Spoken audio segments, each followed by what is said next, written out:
June 1990. I'm in the town of Ely, north of Cambridge in England, and I'm rolling my front wheel up to the starting line of the world's oldest bicycle marathon, the North Road 24. Mr. Chair, fellow Toastmasters, welcome guests. I was excited and I was nervous. I was excited because I was part of history. I was in the world's oldest bicycle marathon, the North Road 24-hour time trial. They held the first one in 1885, and back then they were riding what were called penny farthing bicycles, a little tiny wheel in the back and a great big wheel in the front. I was doing this on a modern bicycle. I was nervous because I was having doubts. Doubts that I would be able to do this horrendously long ride. I had a goal. I wanted to break 400 miles in 24 hours. I knew the winner would do considerably more than that. But I had that voice that we all have when we try to do something big or something challenging. That voice that whispers into our minds, you can't do this. Well, I was going to do it. That voice I call Grima Wormtongue. For those that aren't familiar, Grima Wormtongue is a Lord of the Rings character. He was the one who knelt beside King Theoden and whispered poisonous words into his ear. And I was having that experience. But here I was at the starting line, and the starting gun went bang, and I started off. And things were going great for 1 mile, and then all of a sudden, that sound.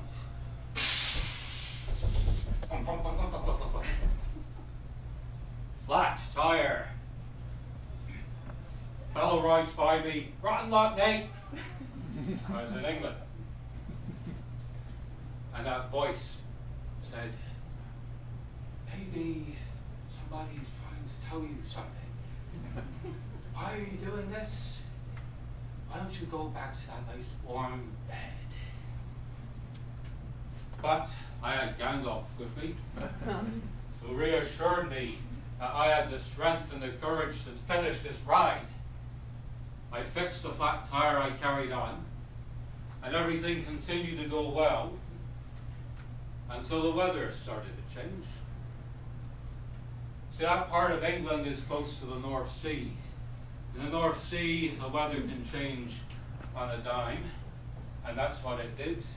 The clouds came in, they were inky black, the wind began to pick up, and it started to rain and rain and rain and rain and rain.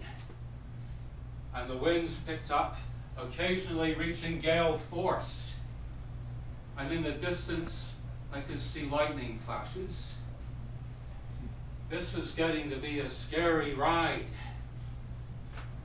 But I kept going. And I got wetter and wetter and wetter and wetter. You ever jump into a swimming pool with all your clothes on? That's exactly what it was like.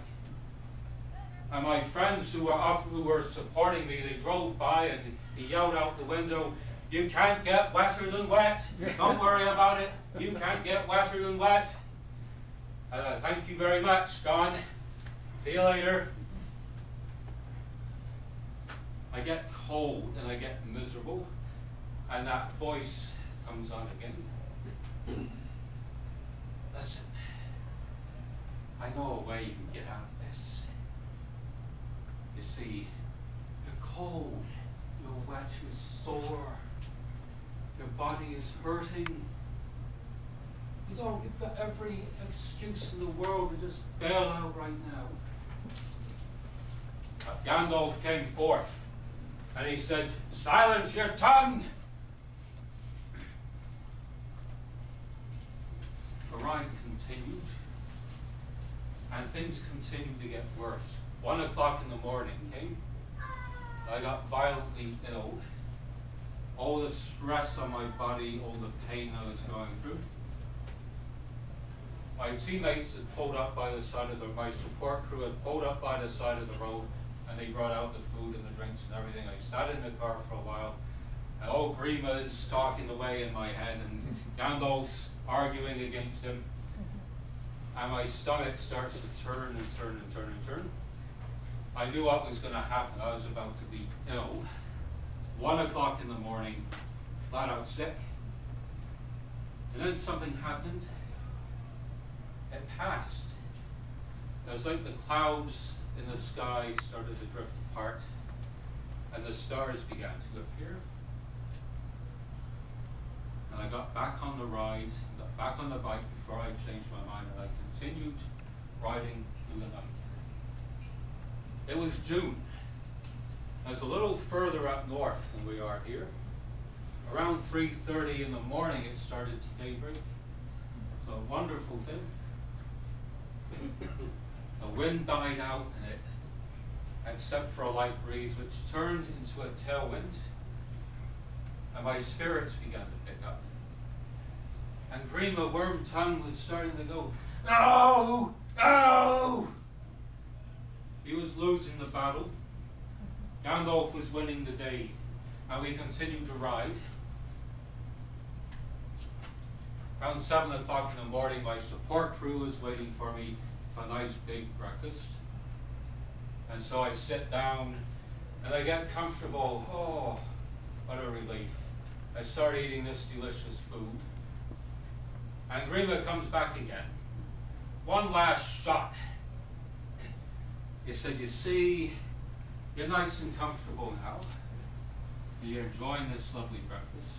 Why don't you just call it a day? You've proven to yourself you can do this ride, and finish line's not important." My friend John comes up and sees me getting comfortable, gives me a tap on the shoulder. He takes away the rest of the breakfast. He says, "Get going."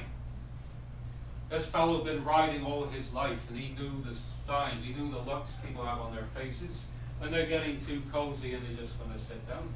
And he down there put me on my bike literally and gave me a shove off. Never forget that. He said to me, "You're warm and dry now. There's only 3 more hours to go. You can make it, get on with it." And I could hear Gandalf getting his 2 cents worth, and he's saying, "Move it!" So I finished the ride. I covered 362 miles in 24 hours. Not as well as I wanted to do, but I was so thrilled because of the weather conditions that I went through.